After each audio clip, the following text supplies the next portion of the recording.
मैं प्रधानमंत्री जी का बड़ा फैन हूँ। उनकी जो वाक्पटुता है, बोलने की शैली है, संप्रेषण है, वह अद्भुत है। अपने आप में सीखने लायक है। कैसे बातों को घुमाया जाता है, कैसे बातों को ट्विस्ट किया जाता है, या अगर सीखना है तो वर्तमान समय में मोदी जी इससे अच्छा कोई नेता नहीं है। मोदी जी बोलने में माहिर हैं। कोई भी अवसर हो, कांग्रेस को छोड़ते नहीं। अपने जो एक बार इन्होंने अपना टारगेट सिद्ध कर लिया है, आइडेंटिफाई कर लिया है कि हमको हमेशा कांग्रेस को टारगेट करना ही है।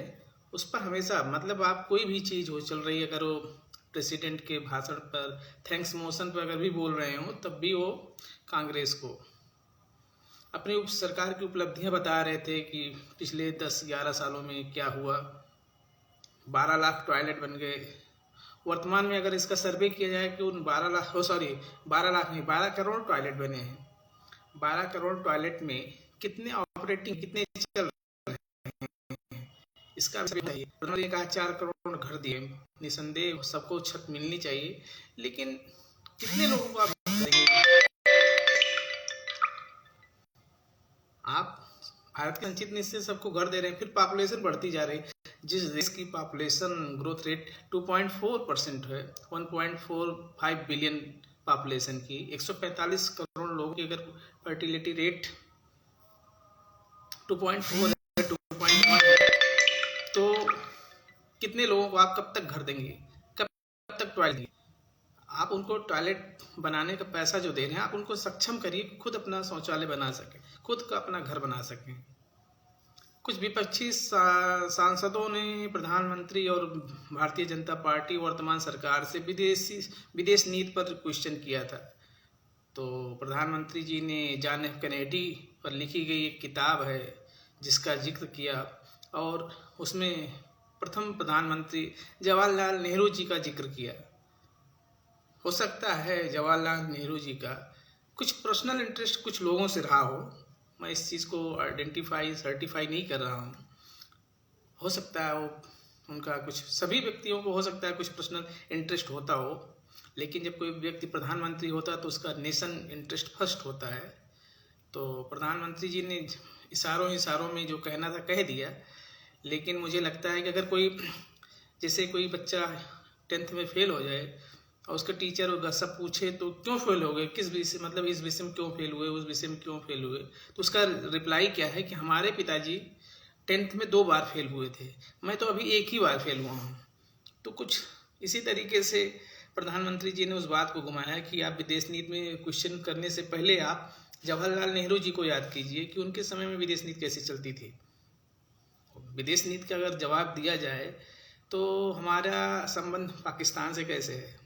आप पाकिस्तान को मिटा नहीं सकते भौगोलिक तौर पे, आर्थिक तौर पे आप उसको कमज़ोर कर दिए हैं, सही है, लेकिन भौगोलिक तौर पर हमारा पड़ोसी है। चीन के साथ हमारे क्या संबंध हैं?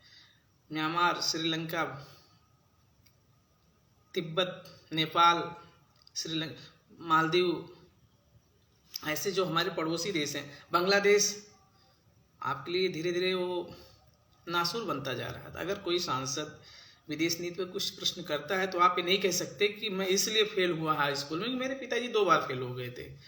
That is not proper reply. हाँ, हो सकता है कि नेहरू जी, हर बात के लिए नेहरू जी को दोष देना।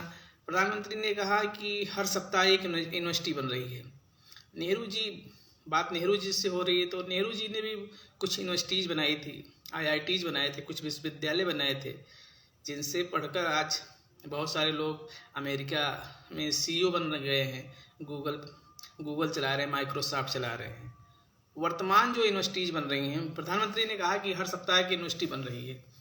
आप प्रधानमंत्री जी या पूरा भारत सरकार के मंत्री ये बता सकते हैं कि हमारी जो यूनिवर्सिटीज़ हैं, जो विश्व की सबसे प्रतिष्ठित 100 विश्वविद्यालय हैं, 100 top most universities of the world, उसमें हमारे भारत का कोई विश्वविद्यालय है? गूगल बाबा सुधांशु द्विवेदी जी भी हो सकता है इसका जवाब, क्योंकि वो नॉलेज के इंसाइक्लोपीडिया हैं। हो सकता है इसका जवाब वो दे दें कि हमारी कोई इस समय कोई एक यूनिवर्सिटी का नाम बताएं जो टॉप 100 में हो। हमारे पास कोई यूनिवर्सिटीज़ नहीं है। जवाहरलाल नेहरू ने बहुत खराब विश्वविद्यालय बनाए थे, IITs बनाए, IIM बनाए, एम्स बनाए।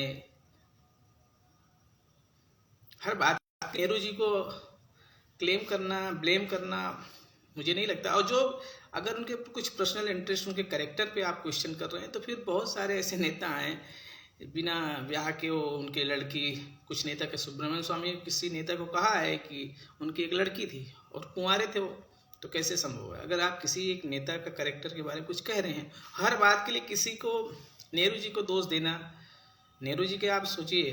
फिर उन्होंने राजीव गांधी जी का कहा कि मिस्टर क्लीन है, राजीव गांधी बड़े क्लीन आदमी थे, और ये कहे थे कि जब देश वहाँ केंद्र से 1 रुपया चलता है तो लोगों के पास 15 पैसा पहुँचता है। वो बात मिस्टर मोदी जी, माननीय प्रधानमंत्री जी, 85 से 90 के बीच में उन्होंने बोला था। वो आज 2025 चल रहा है, तब टेक्नोलॉजी देख लीजिए, आज की टेक्नोलॉजी देख लीजिए। अगर उस बात को प्रधानमंत्री ने एक्सेप्ट किया था तो बड़ी बात है। अंदर ऐसा जाता था। कांग्रेस पता नहीं अपने जो उसने काम किया है, आधार का जिस पर आपने कहा कि पिछले 10 सालों में भारतीय जनता पार्टी और मोदी सरकार ने, मैं तो मोदी सरकार कहना ठीक नहीं समझता मैं, क्योंकि संवैधानिक रूप से गलत है, मैं भारत सरकार कहता हूँ, क्योंकि मोदी सरकार एक तो अलंकारिक है, लेकिन भारत सरकार ऑफिशियल है, इंडियन गवर्नमेंट ऑफ इंडिया। तो आप लोग भी यही बोला करें, भारत सरकार, मोदी सरकार या योगी सरकार, ये गलत शब्द है। योगी सरकार नहीं, उत्तर प्रदेश सरकार, भारत सरकार, पंजाब सरकार, जो स्टेट होता है उसके नाम से सरकार होती है। तो व्यक्ति के नाम पर कोई, व्यक्ति नाम की कोई संस्था है ही नहीं। व्यक्ति अपने आप इंडिविजुअल क्या है? कुछ नहीं। अगर प्रधानमंत्री जी लोकसभा के नेता नहीं होते तो सरकार नहीं हो सकती। जो संस्था है, जिस देश के नाम है, उसे सरकार बोलना चाहिए। तो प्रधानमंत्री ने कहा कि पिछले 10 सालों में हमने 40 लाख का डायरेक्ट बेनिफिट ट्रांसफ़र किया। अगर आधार कार्ड नहीं होता तो क्या संभव था? आधार कार्ड नहीं होता तो क्या जनधन अकाउंट खोल सकते थे? तो हर बात के लिए पूर्ववर्ती जो, अब इसमें दुनिया में भी नहीं हो लोग, उनको ब्लेम करना मुझे लगता है कि अच्छा नहीं है। इस बजट में ये कहा गया कि हमने न्यूक्लियर एनर्जी को निजी सेक्टर के लिए, प्राइवेट सेक्टर के लिए खोल दिया है। ये अच्छा है, लेकिन मुझे इसमें से थोड़ा सा डर है, जो मुझे इसका पता नहीं मेरी बात वहाँ तक पहुँचेगी कि नहीं। लेकिन अगर इसमें अगर कोई ट्रेजेडी होती है, जैसे भोपाल गैस कांड हुआ था, तो उसमें उसका जिम्मेदार कौन होगा? उसका भुगतान कौन करेगा? जनता को जो नुकसान होगा, जो जनता का, अगर कोई खुदा न करे कोई न्यूक्लियर कोई ट्रेजेडी भारत में हो, लेकिन अगर हो गया, फुकुशिमा हुआ था जापान में, अगर किसी तरीके से, प्राकृतिक तरीके से या कृत्रिम तरीके से, किसी इंसानों की गलती से या प्राकृतिक तरीके से अगर न्यूक्लियर में कोई प्रॉब्लम हुई रिएक्टर में, तो फिर उसके लिए कंपनसेट कौन करेगा? तो अगर आप उसको निजी क्षेत्र के लिए खोल रहे हैं, ओपन कर रहे हैं, तो जिम्मेदारी भी तय होनी चाहिए। मिथाइल आइसोसाइनेट, जिसने लाखों लोगों को पंगु बना दिया भोपाल में, तो उसकी वो भाग गया। उसमें राजीव गांधी की सरकार थी, उन्होंने उसको बाहर करा दिया। तो आप अब इसको ओपन कर रहे हैं, अच्छी चीज़ है। जितना बहुत सारी सरकार का काम ये नहीं है कि उत्पादन करे, वो फैसिलिटेट करे। गवर्नमेंट का काम यही है कि किसी चीज़ को, किसी व्यवस्था को फैसिलिटेशन देना, फैसिलिटेट करे, सुविधा प्रदान करे, बिजनेस करने के लिए अवसर प्रदान करे, इक्वालिटी, कानून, सब चीज़ दे। बिजनेस जितना कम करेगी सरकार उतना ठीक है। ये तो वर्तमान गवर्नेंस का मॉडल है, लेकिन जिम्मेदारी तय होनी चाहिए। अगर जब जियो ने सबको फ्री 1 साल का रिचार्ज दिया था, तो सोचना चाहिए था कि एक किसके मार्केट पे कब्जा करना चाहते हैं। BSNL को समाप्त कर दिया। BSNL आज ऑक्सीजन पे है, ICU में है। किसी के, मुझे नहीं लगता है कितने लोगों के पास नंबर था, हमारे पास भी BSNL नंबर है 94 वाला, लेकिन सब ऑक्सीजन पे। कंपनी है उसका कोई कस्टमर ज़्यादा है नहीं, बहुत कम हो गए हैं। तो जब फ्री में उसने किया, तो भारत सरकार या जो ट्राई क्या कर रहा था, तो देखना चाहिए। अगर ऐसा ना हो कि कुछ निजी क्षेत्र में आ गए और फिर बाद में एक तरफा आप कीमतें बढ़ाना शुरू कर दिए, मोनोपोली करने लगी, क्योंकि गवर्नमेंट जब कोई चीज़ करती है तो उस पर जनता के प्रति जवाबदेह होती है। लेकिन अडानी अंबानी तो किसी के प्रति जवाबदेह नहीं है। वो एक तरफा उनकी बेटी की शादी हुई और उसमें खर्चा लगा तो पैसा कम पड़ा तो उन्होंने एकाएक दाम बढ़ा दिए। अब जिसको प्रधानमंत्री जी 2,000 रुपये देकर सम्मान दे रहे थे, अब उनसे पूछिए उनकी मोबाइल का रिचार्ज कैसे होता होगा। जो वृद्धा पेंशन पा रही है उनकी मोबाइल का रिचार्ज कैसे होता होगा। अब इसका मतलब ये तो भारत में इसकी चर्चा होती नहीं, क्योंकि ये लोग बस 5 किलो अनाज लें 5 किलो अनाज लें और सम्मान निधि लें। शौचालय बनवाने 12 करोड़ बनाया है, जिसका नहीं है फिर प्रधान जी को 1-2 हज़ार रुपये दे के, सचिव जी को दे के 6,000 वो ले लेंगे ब्लॉक से लेके प्रधान तक, और जो बचेगा उसमें आप शौचालय बनवा लीजिएगा। कॉलोनी में भी अच्छा खासा पैसा बटता है।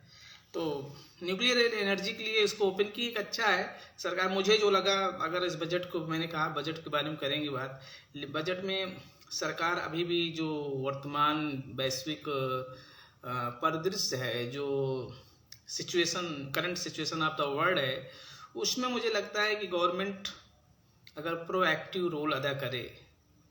वियतनाम इतना आगे जा रहा है, सिंगापुर, वियतनाम, सब वहाँ कंपनियां शिफ्ट हो रही हैं, भारत में क्यों नहीं हो रही? हमारे पास इतना डेमोग्राफिक डिविडेंड भारत सरकार कहती है।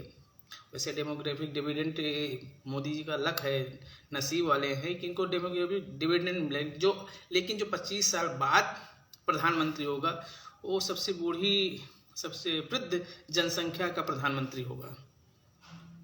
तो हम इस चीज़ को भी ध्यान रखें। हम केवल ताली बजाएं में जो जब प्रधानमंत्री जी बोलते हैं तो सदन में ठहाके लगते हैं, वो उसके लिए नहीं। देखिए, किसी को अपीज करने के लिए नहीं है, आप ग्राउंड पे काम कर रहे हैं। प्रधानमंत्री जी एक बात और कह रहे हैं, बड़ी बात, 2047 तक जब देश 100 साल का आज़ादी का 100 साल मनाएगा, तब कह रहे हैं विकसित भारत। तो विकसित भारत कैसा भारत होगा? अमेरिका जैसा या